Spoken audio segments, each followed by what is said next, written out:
Crowder Mortgage Inc. in Boulder is in the business of turning clients' dreams of home ownership into reality. Whether you're a first-time home buyer or you're expanding your real estate portfolio, he's ready to discuss your financial objectives by phone or in a face-to-face meeting. Although their office is located in Boulder, they've been serving customers statewide for over 30 years. Take it away, Jim. Well, first of all, my apologies, because those of you that were here will remember I presented on January 1st, which was really a mistake. But I also noticed in that meeting that much of what I had to say about money, which is a topic of deep interest to me, just didn't resonate with this. So with instructions from Kate that I can talk about three things: what I do for a living, what I'm interested in, or who I am. I contacted a couple of folks, and the consensus was that I should talk about me. And I don't really like to talk about me, so it makes me a little nervous to do so. But buckle up, buckaroos. It's about to begin. So I'm going to tell you how I became the warm little fuzzball that you have standing before you today. Begins back in 1944, 7 days after the Normandy invasion, and moved forward from there. By the way, Franklin Delano Roosevelt was president on that day. So you can see that I can look down this long corridor of history, and if I take the time to reflect on it, I actually gained some lessons from it. Tell you a little bit about my family and where I came from. The deepest, darkest family secret to begin with is that both of my grandmothers were flappers in their means, and each of them was married 5 times. Although I didn't know about that till much later. Well, I'll tell you that I really like marriage too, but I've only been married 4 times. So far. No, we're stopping, right? I got the one I want right now. In fact, I wanted to be married so badly, we started the wedding service in one church, my church, and walked across the street and finished it at her church on the other side of Broadway. Nobody died crossing Broadway. And I knew it was a sign from God that this was going to work. So the magic really kind of begins for me after both of my grandmothers had become saints following their earlier life experience. That's where I knew. And when I was a little kid in my grandmother's kitchen, and I would follow her around because the kitchen was where the magic happened. Right? She'd take this stuff, she'd pull out some of this and some of this, and the next thing you know, there's biscuits. Oh my God. And I knew at that moment in life that that was a passion that I was going to have to follow too, and I have done ever since.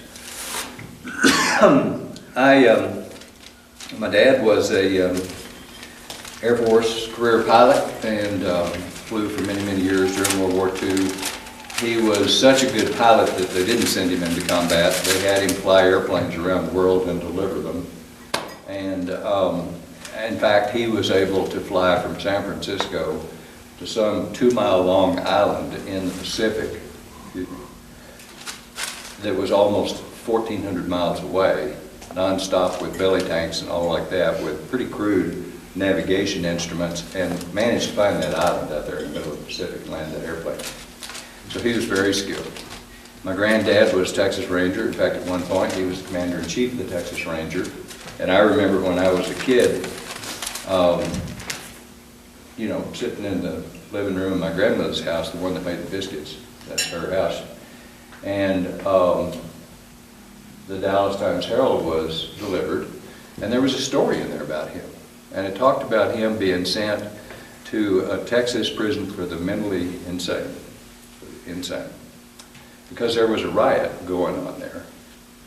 And the reporter was telling that as he arrived, the prison warden, because there were guards that were being held hostage in there, was wringing his hands and going on and on about they only sent one ranger, and this is the kind of guy he was, he said, well, you only got one riot. And in fact, in his professional career, he never fired a shot. He had that kind of commanding presence. Now those are some pretty big boots to fill. You know, I never actually quite filled them out.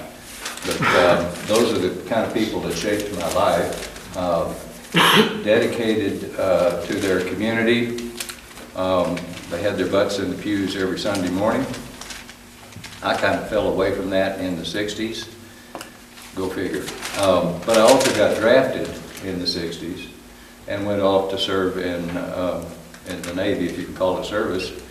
I had the extraordinary good fortune to be, during the hottest part of the Vietnam conflict, I was flying around in airplanes over the North Atlantic, and I was in the Azores and Iceland and Greenland, and so, you know, I was about as far away as I could have been from Vietnam.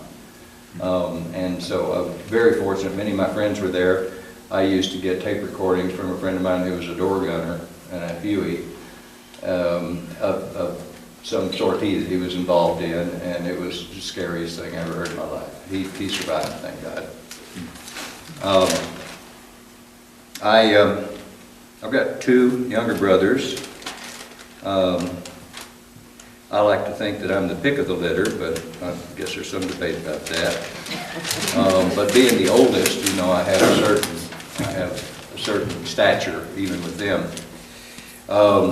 We seemed to move about every 6 months when I was growing up because of my dad's service, and of course when you're in that sort of an environment, things are different than people who grow up together from high school and go right on through college and, you know, form those long-term relationships. So it wasn't until I got to be much older in life that I was able to forge relationships with people that were more than just 6 months long. And that also affects a person, and you're not going to believe this, but I'm going to tell you that I was so painfully shy that I was shyer than Alicia when she gave her first presentation. So that was one of the things that you have to overcome when you kind of get in those circumstances and you don't really, you know, fit in immediately. I'm struggling now. My heart is beating like a drum because I'm afraid you're all going to jump up and eat me. The other thing that kind of shaped who I am is I was out, oh, this is going to sound like a country song. Somebody watch the clock for me, please, because I'm not sure how long this song is.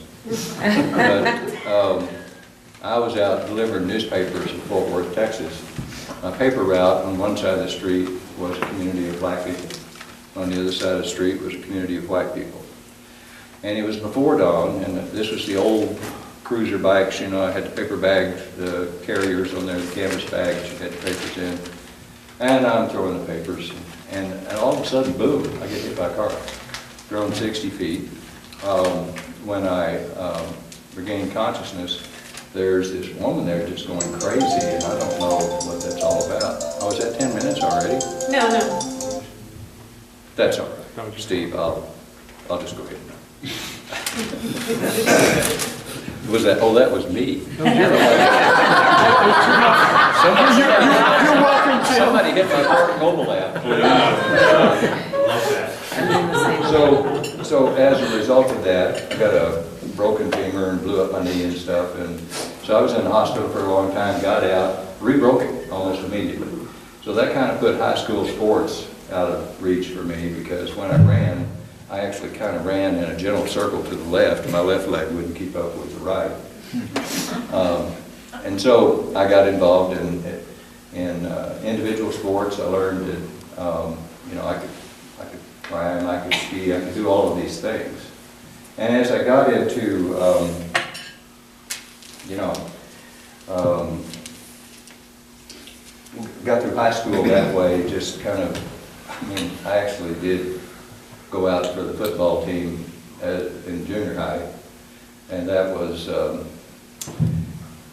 an interesting experience of being able to just sit on a bench for game after game after game after game, so I gave up on that one. So this is all sounding kind of tragic, except that I met so many wonderful people during my life that really helped me. They cheered me up, you know. They inspired me in so many ways. Some of whom are sitting here today, and I am very grateful for my life experience, because it's taught me that what I really want to do with the years that I have remaining, and I hope there are many, is to be a servant, to help people in any way I can. And I'm fortunate in that the occupation that I enjoy is one where those opportunities come almost daily. A phone call. You know, somebody's concerned about their circumstances. They need they not only need a solution, but they need some reassurance. And so that's what I love to do. And I found that many of you have been kind enough to, you know, offer those opportunities to me here in this group. And so I don't know where I am time-wise because, you know, I can go on and on. You are right at 10. Okay, questions? What's the code on your phone? Can you cut that out of the tape, Mel? Please put it right on YouTube. Okay. So how did you find yourself moving into serving people and helping them with mortgages? Well, I neglected to mention that once I came back after my service, I went back to school, did a master's program, and then moved to Houston to seek fame and fortune. Didn't find either there. I did find a lot of mosquitoes and alligators.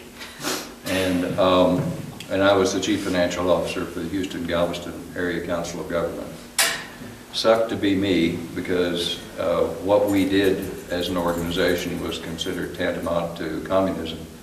So all of the local mayors and county commissioners and people like that thought of anything that was collective in nature was something that the devil spawned.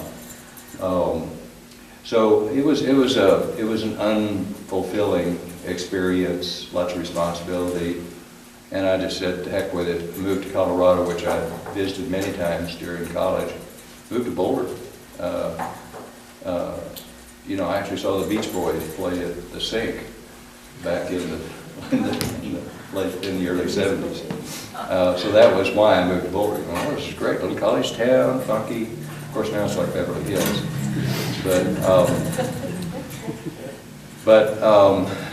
So that brought me here. Had to make a living. Got a real estate license. Sold real estate for a number of years. I'm an economist by training and inclination.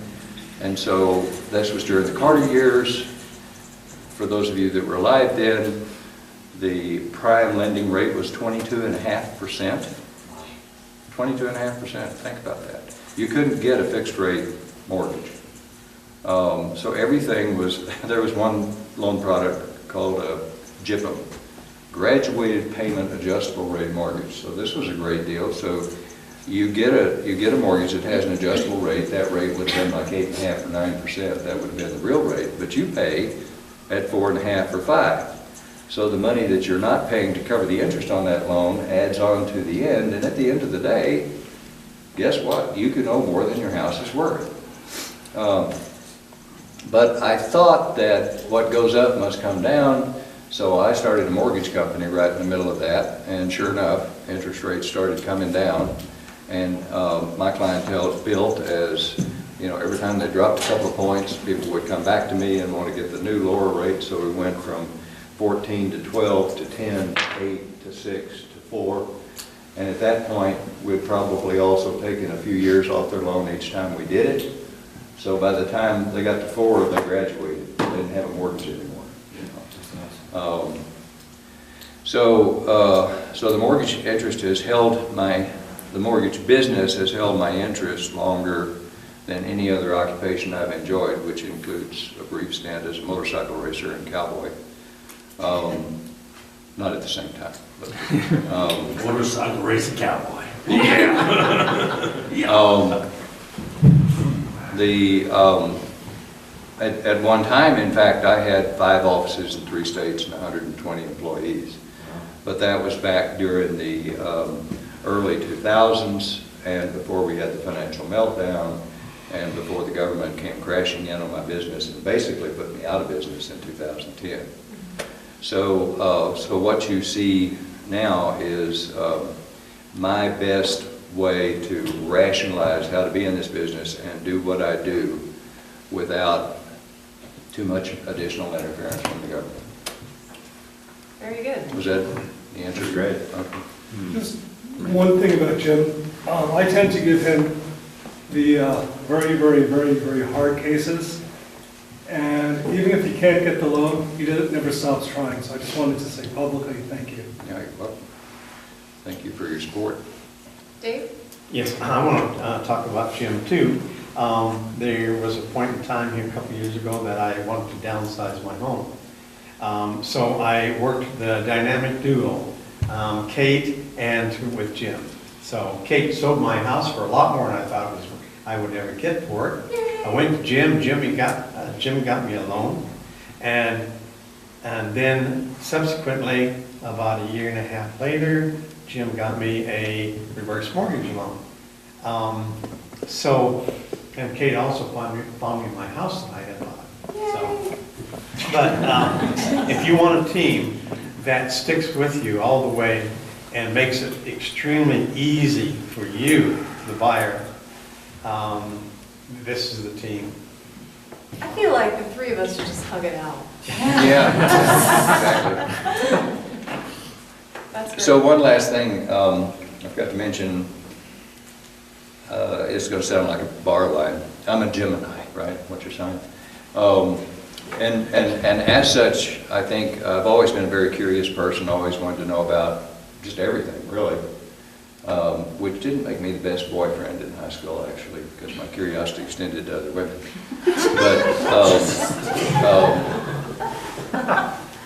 But You're like a there was a school here called the Boulder Graduate School, and before that it was the,